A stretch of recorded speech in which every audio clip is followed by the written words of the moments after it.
Life happens. With ADT, you can feel safe with an ADT starter kit professionally installed for only $49. Call today and install an ADT starter kit that includes security panel, keypad, key fob, entry and motion sensors, and for a limited time, get a camera included and installed at no additional cost. That's a $449 value installed for just $49. Requires 36-month monitoring contract, QSB, and easy pay activation. Early term fees may apply. Certain marks excluded. License available at ADT.com, Florida EF001121, UBZ F1639.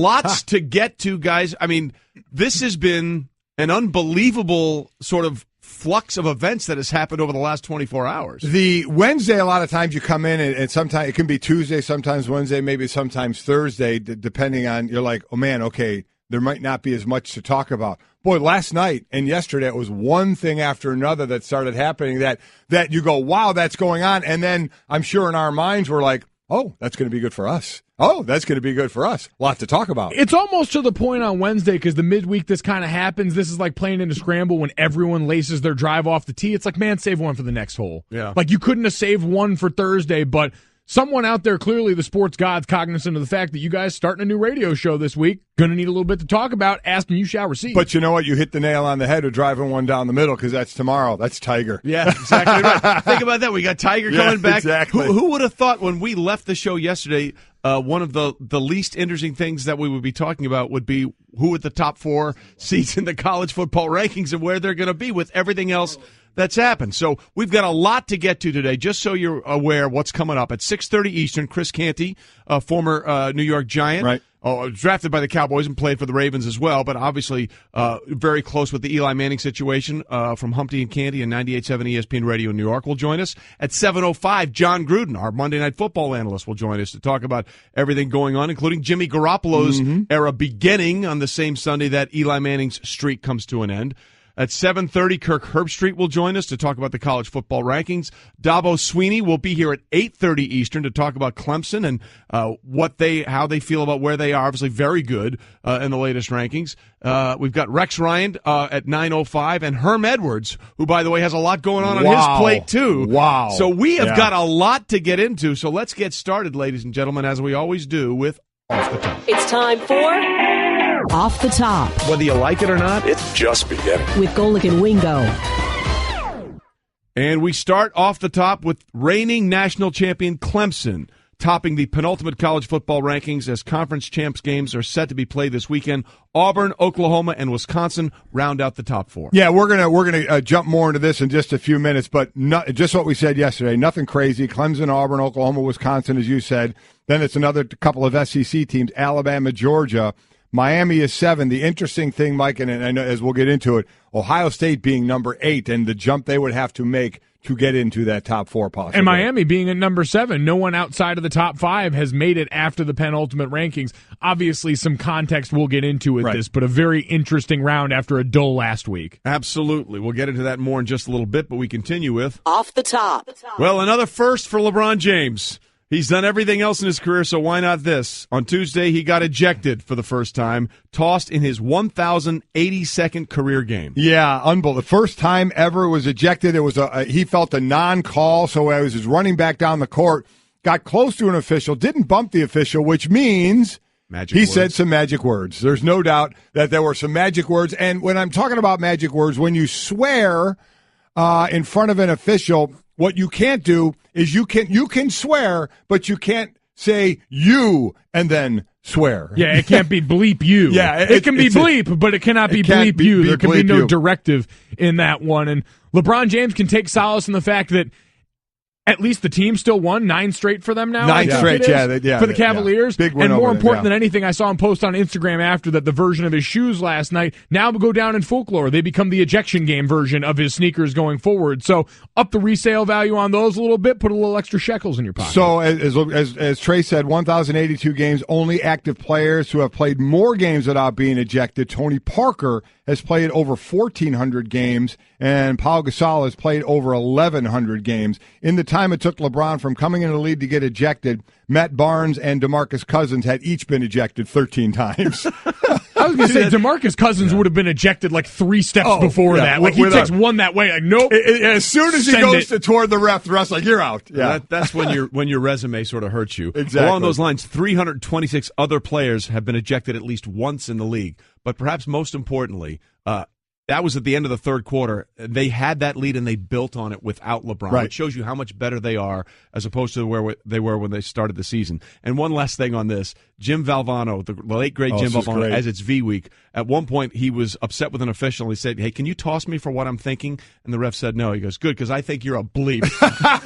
That's just a great line. It was so Jim. It was so Jim Valvano. So I thought of that immediately when this LeBron James thing went down last night. And we continue with Off the Top. Again, Eli Manning era ending, but the Jimmy Garoppolo era will start Sunday at the Bears. San Francisco head coach Kyle Shanahan met with Garoppolo and C.J. Beathard on Tuesday to say they're going with Jimmy G. Yeah, and in part, it was C.J. Beathard was working through his shoulder, then he hurt his knee in the game, knee and hip, and the thought was, I think it is anyway, and Kyle Shanahan had mentioned it, it's tough to split reps with the number one because then you're kind of doing a disservice to both, so you really want to give one more than the other. So if you were going to still start C.J. Beathard, he wasn't maybe not going to be able to practice early on in the week, so the thought was, okay, let him heal up. This is an opportunity. I think we all were going to see Garoppolo anyway to get him the number one reps, to get him all the reps with the first team, as you would know, Mike, on that offensive side, how important that is for that unit to all be getting the number one reps together. So this was just a matter of if, not, or when, I should say, not if. Certainly, I think a moment that San Francisco fans were ready for the minute this went down and have sort of been chomping at the bit to get to see. And for Jimmy Garoppolo, getting back on the field is going to be a big moment for him. Obviously had his little moment in the sun at the beginning of last season, and then since then has had to watch the guy that was his backup in Jacoby Brissett go out and get to basically play this entire season under center for the Indianapolis Colts. So anyone who had that in their office pool of Jacoby Brissett being a full-time starter before Jimmy Garoppolo probably won big cash somewhere. I also think, do you think, Trey, everybody's pulling the reins enough about this? Jimmy Garoppolo, oh my God, obviously Belichick drafted him, so thinks a lot of him, then traded away. What does he really think of him? This guy has started a couple of games and got hurt. So I think we all need to mute the expectations a little bit that he's going to come in there and be this savior, and say, oh, my God, all our quarterback problems are solved. There's still a question mark there. To that point, you look at players that have left New England and had success in New England. That hasn't always translated. Take a look, for example, Matt Castle. Matt Castle hadn't started a game since high school. And then he replaced Tom Brady in 2008.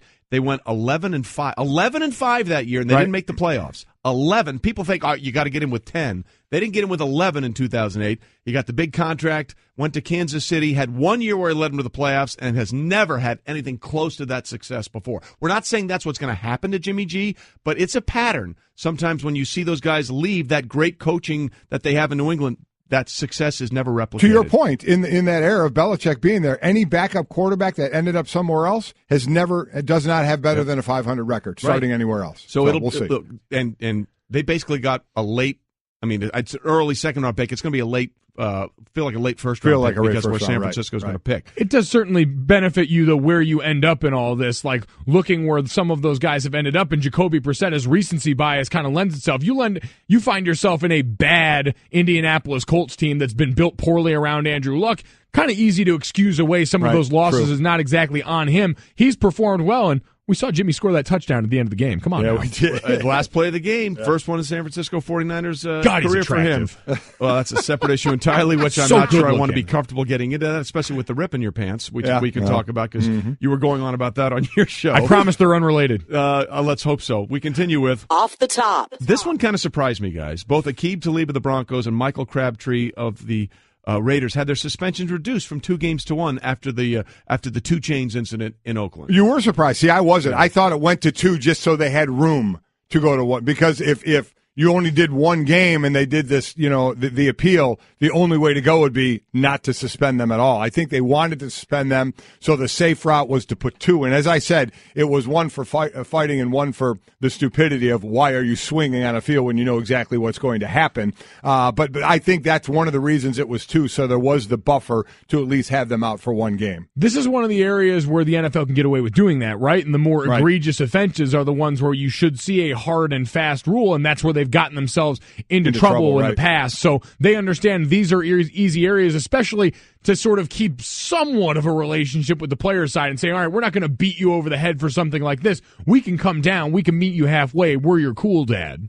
Yeah, I guess, but you always hear people say, I'm going to write a strongly worded letter. Yeah. The letters that John Runyon wrote to both of those guys were strongly worded letters about what they did and how bad it was. And I was just under the impression that because it was the second time around and it happened so early in the game, I mean, again, Crabtree taped the chain to his chest. Yeah. Okay? So there was some premeditation about what may go on in that contest. And remember, these are former players deciding this. John Runyon, former player. The 2 guys in this were James Thrash, the former player, and Derek Brooks, who is a former player. They're the ones looking at these and reducing these suspensions. It is guys who had been on the field and been through these things. All right, and that'll wrap up Off the Top on this Wednesday on Golic and Wingo. And that leads us, ladies and gentlemen, into the news that came down yesterday afternoon that Eli Manning, the 2-9 Giants, are announcing they are benching Eli Manning, although it was really, as much of anything else, it was Eli's decision. Right. The way this was explained was that they wanted to get both Geno Smith and Davis Webb, the rookie, some playing time to find out what they are toward the end of the season. And Eli's words himself explained it, that, hey, they said I could continue the streak. And to Eli's credit, he said, no, that diminishes the streak. And if you're going to go in there and start, the idea is to win the game. It's not a preseason game. So Eli Manning's streak comes to an end at 210 straight starts, 2 better than his brother for second place, and far behind Brett Favre, who has the record starting 297 straight games. So as we are here on Golic and Wingo on ESPN Radio and ESPN2, presented by Progressive Insurance, and all phone guests join us on the Shell Pennzoil Performance Line, and you can get us through the 1-800-Flowers.com Twitter feed. The question becomes, this is really a two-pronged discussion, the decision to bench Eli and how it was handled. Let's get your take on both of those. Well, first the decision. Listen, let's put it in a vacuum.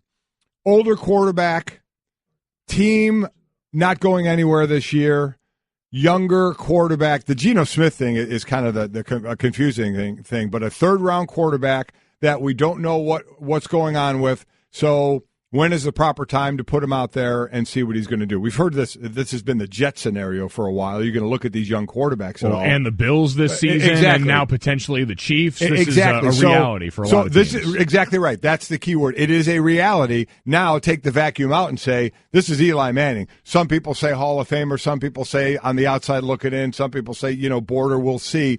But we know the career that he's had. And so you say, does this happen to a guy like this? Should it happen to a guy like this? And then I completely agree, Trey. How it was handled is probably the easiest one in the world to say. It was handled so poorly by the Giants, by that organization. But to start with, you can see from a business standpoint, should you look at the next guy to see what you have? And I'm sure there are some people that say, yeah, maybe you should take a look at what you have. And then there's going to be others that say, you know what? That's Eli. You know what he's done for this? He starts. He's your guy for the rest of the year, and we'll figure it out after. I kind of lean that way toward play Eli. Eli's your quarterback, and play Eli.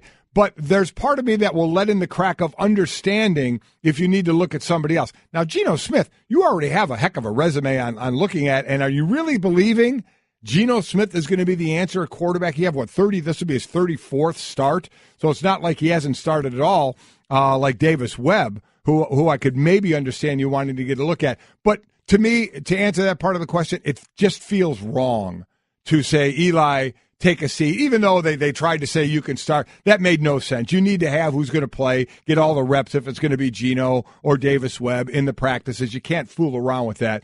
So what Eli did, I can completely understand, but it just feels wrong. And in the realm of Davis Webb, I think this sort of makes sense because Geno at the backup is in theory still taking more reps than Davis Webb is as the third string guy, and so he's got to be much further behind in this. And so maybe giving him a chance to wean into this for a week or so, slowly get him into playing time might make sense. But to your point, it's who it went to in Geno Smith. Right. And it's also who made this decision. There's been growing discord around Ben McAdoo there this entire season. And so now it's this idea. Right now, this looks like a decision, Ben McAdoo versus Eli Manning. Well, forgetting that, obviously Jerry Reese you can lump in there, but forgetting the Maras probably had to sign off on this. I can't imagine this is a decision made without them at least looking at it and saying, all right, we may not like it, but we're going to allow you to do what you do on the football side. See, that's the thing. That's what I wonder, too. Did they have a say in it, or did they just say, you're running the football, you guys make the decision? Because I got to believe if anybody up from Ben McAdoo didn't want this to happen, it wouldn't be happening. Exactly. Right? Well, that's the thing. And look, we'll get into this a lot. We've got Chris Canty coming up at 6:30, former Eli teammate and the co-host of Humpty and Candy on 98.7 ESPN New York. He'll be joining us in a minute. But let me just say this. Hey, if you want to make a change, that's fine. Mm-hmm. I can understand how you would want to do this. It's been a lost season. Nothing else has worked. But don't tell me you don't know what Geno Smith is already. Yeah, okay? I agree. I mean, I get it. This is a quarterback-rich draft, okay? Davis Webb was a guy at one point. Davis Webb, Baker Mayfield, and Patrick Mahomes were all on the Texas Tech roster, vying for the starting quarterback job. So obviously, Cliff Kingsbury, great job recruiting quarterbacks. Yeah. But that's the guy you need to find out who he is. And I know they say they're both going to play. Put the kid in there. And if you're not going to do that, then are we looking at a Christian Hackenberg situation like the Jets have had where they keep saying he's not ready? It looks like he's never going to see the field. So that's the thing to me. If you're going to turn the page, actually turn the page, because Geno is at best a bridge to something. Davis Webb might be something. So if you're gonna make this iconic shift, that's the way you should have gone. I completely agree. And we'll have much more, by the way, on this throughout the show, and also come up at the bottom of this hour with Chris Canty, Eli's former teammate. And then, guys, there is the college football playoff. The one thing I think we all sort of agree on here as looking at the rank, no surprise 1 through 4 really, but when I saw Ohio State 8 and Alabama was 5th, the first thing I thought of, unless we have another 59-0 tap dance in the Big Ten championship game, Ohio State over Wisconsin, it's going to be really hard for the committee to justify jumping from 8 to 4 over Bama sitting at 5. Even with a win over a top 4 team, because that's what becomes interesting about this weekend is they're sitting there at 8, and we're going to say that about them because Wisconsin is sneaking in at 4. Obviously, it seems like a different feeling with Miami, who would have to win over the number 1 team in the country through the ACC title, but still sits there at 7. We know. And again, this doesn't feel as predictive as it sounds, saying that no team outside of the top 5 in the rankings at this point has made it into the college football playoff. There hasn't been that big of a jump, but I would like to go back and see, who involved in the top 10 was playing in those conference title games, who had the chance for upward mobility in those settings. So I don't necessarily say that as damning for them going forward, but Ohio State, you're right, Trey, seems to invite the most, outside of TCU beating Oklahoma potentially, chaos going forward. Do we agree that if they went from 2 to 7, do we all agree that if Miami wins, they're in? If Miami wins, do you think they're in? I didn't think so, and hearing some of the arguments last night in the college football playoff rankings reaction show, I think so. When you look at their resume, it's really hard to ignore the good wins at the top that have been there. Because they were flirting all year, right? With the average teams flirting all year, and it finally bit them against Pitt. Right. Do you think they're in if they win? I do, because Clemson's number 1. You know what I mean? Right. I think that's the overriding thing. If as the 7 you take down the team that is right now number 1, I think that's the biggest statement they could make. And that's why I think they would be in for sure. Dad, to your point about Miami flirting with it all year, game control kind of the metric that you look at for that. Miami ranked 7th, ranked 16th in game control, by far the lowest of any of the teams in the top 10, even in this one. And they're even behind Ohio State. Yes. Who's behind them? Behind in the Ohio State, only behind Ohio State, USC even at number 10 checking in before them. So not an area that they've done well in all season, and not their units across the board. There's not a lot aside from those marquee wins that Miami really has to write home about. But the committee does love big wins over top 10 teams. Well, that's always the question, right? What does the committee favor as opposed from one year to the next? Because it seems to change. Well, last night, committee chairman Kirby Holcutt told our Reese Davis that, air quotes here, brand names don't hold much weight in the room. Brand name teams, that does not come up at all in our selection committee room, which is right behind me. Our charge is to find the 4 very best teams. And like you said before I came on, I heard the segment, that we've got some great matchups this weekend. We've got some great championship games, and the selection committee looks forward to watching those games together. This is the one time during the season that we get together to watch these games. So we'll look forward to that like y'all will. And at the same time, then we'll come into this committee room behind me on Saturday night, again on Sunday morning, and we will rank these teams, and we won't leave until we're sure we've got the 4 best teams in the country identified. All right, 2 things there. I think he's right. These games this weekend are going to be fantastic. Right. There's no question about that. Mm-hmm. Are you buying what he's selling there, that brand names don't matter? Well, yes, because tell me of the teams that we think that can get in the top 8, who's not a brand name? So what's the big talk here? If Ohio State beats Wisconsin, are they going to get in over an Alabama team? Those are 2 of the biggest brand names out there. So how can we think the committee's going to say, oh, well, they're going to take the brand name in this one? They're both monster brand names. All 8 of these teams are brand names. So I agree with the fact that I don't think a brand name is, we got to take this team because they're more of a brand name than one of the other teams. They're all brand names. Listen, this can be as easy as anything. This 4-hour ranking show on Sunday could have a whole lot of fill time if Clemson. Hey, Auburn. whoa, don't give away secrets. Come on, listen, don't give away TV secrets. Come on, man. What are you doing? Is this really doing? rocket science to say if Clemson, Auburn, Oklahoma, and Wisconsin win, it's done? Yes. That's who's going to be in. As someone who has to host one of those rankings reaction shows, chill. All right, sorry. All right, it is that hard, and you do need me to explain this to you. I was about to say, all these years in, do you not understand television? You know Coming up, could it possibly happen? I'm old. I stopped caring. The honesty, ladies and gentlemen. Appreciate the that. honesty is what we live for. Yeah, very much. But I mean, that's what everybody's waiting for. I mean, you're waiting for Ohio State to win because people who don't have to be in the decision-making process want to have they want to have that chaos, and that's where it all would start. Yeah, I mean that look, if a couple of these teams lose, then it's really going to be interesting. But if chalk holds, there's really no surprise. Sorry to spring that one on everybody. You should still watch. Yes, all 4 you should. hours. We want to be clear about that. Computer, execute 12.4p operation. Optimizing algorithm. Running encryption packet alpha. Night. Oh, I don't feel so good. What is it, computer? Is it hot in here? It feels hot in here. I feel a little clammy. I should lie down or something. A computer with a virus? Surprising. What's not surprising? How much you could save by switching to Geico. Those oysters Rockefeller were a mistake. Geico. 15 minutes could save you 15% or more.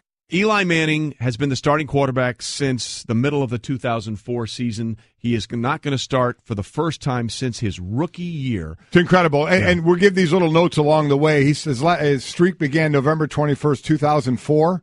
At that time, Blockbuster Video had approximately 60,000 employees and 9,000 stores globally. Yeah. Unbelievable. Blockbuster doesn't exist anymore. Does not exist anymore. That's how long it was. So Amazing. This is how long it is. Yep. And obviously, it's a big change for fans, but it's also a big change for Eli. Right. And this, I want you to listen, and if you're watching on audience on ESPN2, take a look at Eli's face here. This was Eli addressing the media after it came out that he would not be starting this Sunday.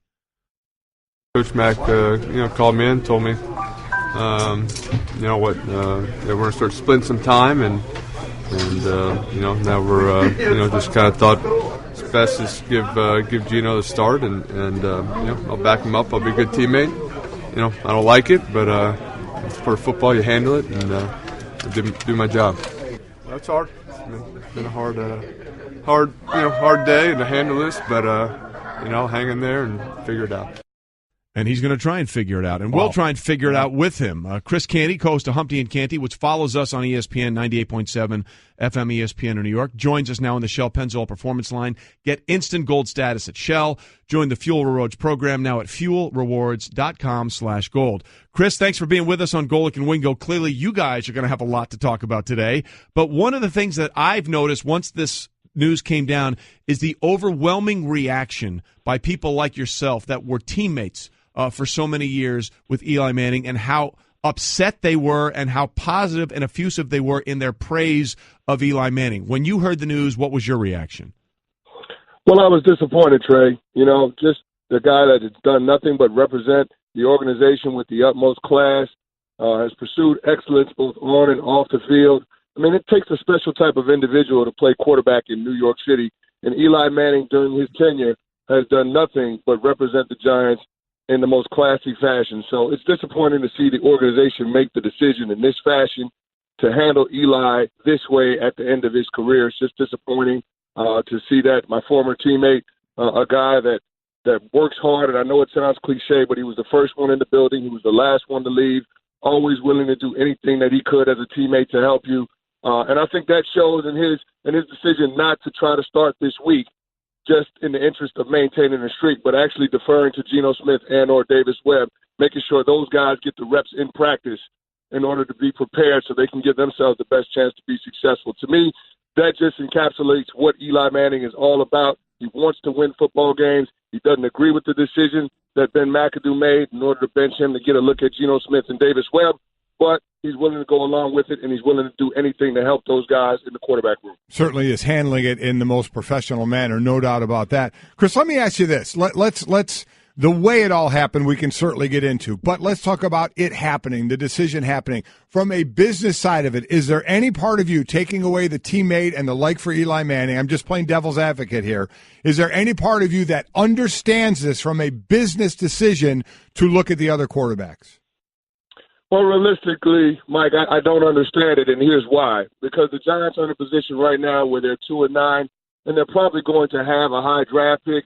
And I think any reasonably minded person would think that the Giants would use that in order to get the successor for Eli Manning with all of the young quarterbacks in the 2018 draft class. So to me, it just doesn't make any sense. I don't know what you're expecting to see from Geno Smith and or Davis Webb that would preclude you from taking a quarterback in next year's draft. It just doesn't make sense to me. I don't understand that decision at all. Chris, so you mentioned that, and we said part of this is who the decision was made in favor of, but also who it was made by. And there's been a lot of growing tension and wondering about Ben McAdoo and his future with this organization. But I'm interested in you knowing this organization as well as you do. Is this something that you think the Maras signed off on and had to know about and agree to before it went public? Well, I think they had to sign off on this decision. I mean, I couldn't imagine that Ben McAdoo and Jerry Reese just made this decision with that level of autonomy without running it past John Mara or Steve Tisch. So I'd have to imagine that they actually spoke with ownership about it, and ownership agreed to let those guys make that decision. But that being said, I just don't think it's the right decision. I mean, what type of message are you sending to the rest of the guys in the locker room? Eli Manning is the quarterback on that roster that gives you the best chance to win games now. I understand you're mathematically eliminated from the playoffs. I get that. But if it's about competition, if it's about winning games, then he represents the best chance for us to win games right now. So to me, it doesn't make any sense. To hold Eli Manning accountable for a 2-9 season doesn't feel right. Chris Canty with us, a Super Bowl champion teammate of Eli Manning, co-host of Humpty and Canty, which follows us on ESPN 98.7 FM on ESPN, joins us on the Shell Pennzoil Performance Line. You know, Chris, the one thing that really, outside of the emotions that Eli saw, which were really, I mean, he laid it all out there for people, the emotions that so many of his teammates showed for him and how effusive they were in their praise. Eli has always sort of been that guy that is sort of, he was bland Manning, for lack of better. Peyton has all the spicy commercials and does all this stuff, but there's always, it seems like from his teammates, this burning desire that you don't really see on his face, but you see obviously as a teammate of his. And to your point about how he represented New York, he asked for this. You remember, he was drafted by the then right. San Diego Chargers, and it would have been the easiest thing in the world to say, hey, I want to go and have a laid-back situation in San Diego. He wanted to be in New York. What does that, or how does that fit with the person that you knew and played with? Well, he just embraced the opportunity. I mean, being the quarterback of the New York Giants is special. Being a part of this organization is a special thing. And so to see him handle it the way that he has over all these years and do nothing but try to bring excellence and bring championships to that franchise. I mean, the excellence speaks for itself, right? The commitment to winning speaks for itself, because how else do you have a streak of 210 consecutive games started? Like, it takes a lot to be able to start and have that type of longevity in the National Football League. So for the organization to handle him this way, it just doesn't feel right. A lot of guys have acknowledged that it's the wrong thing to do. It's just, I understand that you want to get a look at the young quarterbacks and try to evaluate so you can formulate a plan going in the next offseason, but it's just not how you handle Eli Manning. I understand what the book says, but Eli Manning is that transcendent talent that you just shouldn't handle that way. And it just feels wrong on all levels. Yep, I think we all completely agree with that. That said, as this thing, nothing stops. There's going to be a game this week, the end of this year, and then next year as well. So when next year rolls around, McAdoo, Jerry Reese, the GM, Eli Manning, how many of them are with the New York Giants? Well, Golic, I don't know that any of them are. And to me, this decision to bench Eli signifies a shift in organizational philosophy, and I think more significant changes are on the horizon.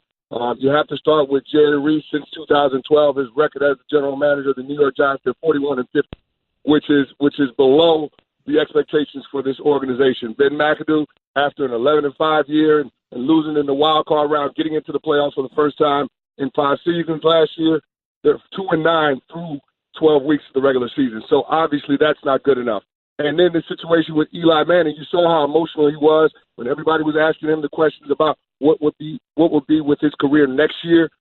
He said he didn't know. He didn't want to get into it. To me, I don't know that this situation now with him and the organization has reached a point where it's irreparable. So I have serious question marks about any of those guys being with the franchise next year. Well, we could be talking about a massive cleaning of house absolutely. with the Giants and one of the most stable organizations in the NFL over all these years. I heard someone on Twitter put it best: replacing Eli Manning with Geno Smith is like replacing Tom Coughlin with Ben McAdoo. It's sort of the way it works. Chris, obviously you've got a lot to talk about on 98.7 ESPN FM in New York. We appreciate you being with us. Thanks so much, Chris. Thanks, Chris.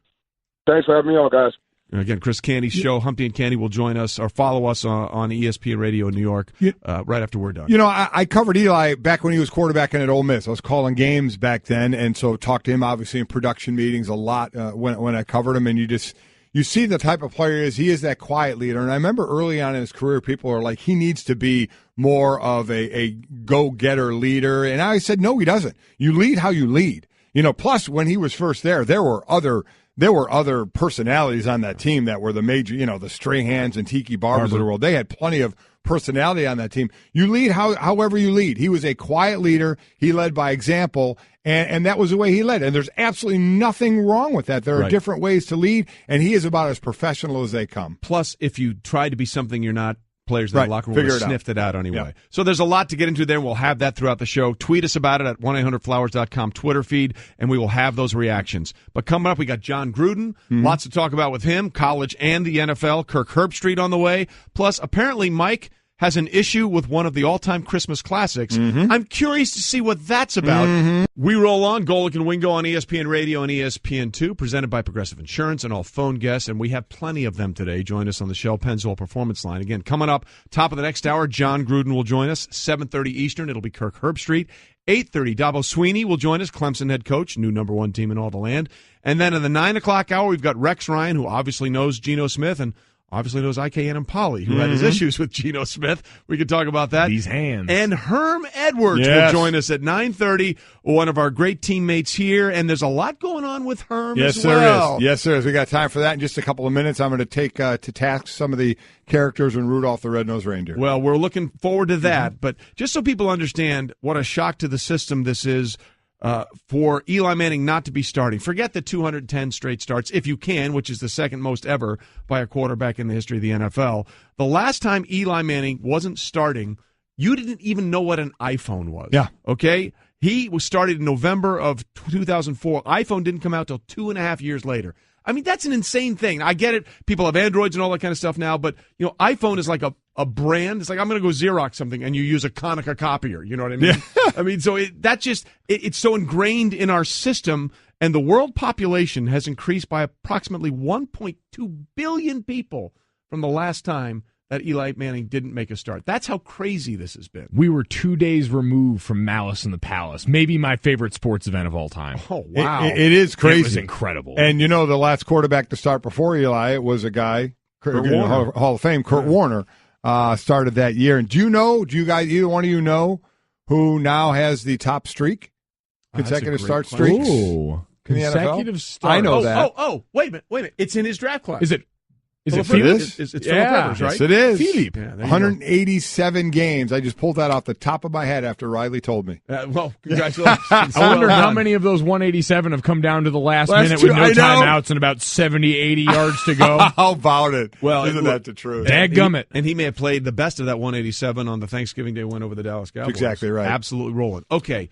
so we got a little time here before we get into the meat. Mm-hmm. So let's get into the potatoes here. You have some issues with Rudolph the Red-Nosed Reindeer. Reindeer. One of the great claymation, one of the great Christmas movies, right, that we've ever seen. I remember sitting with you and Jake and Sydney when you were young, and me and your mom, we'd all watch it together and all awe and get teary-eyed and just how great it all was. But then as the last few years, as I've watched it, I've noticed, you notice in that Santa, Rudolph's dad, the reindeer that is training all the reindeer to fly, they are jerks. They're jerks. It's a mean-spirited holiday They are movie. unsupportive and mean-spirited. How quick was Santa to throw in the towel on Christmas when it got a little windy outside? Oh, Christmas is over. I'm not fat enough and Christmas is over.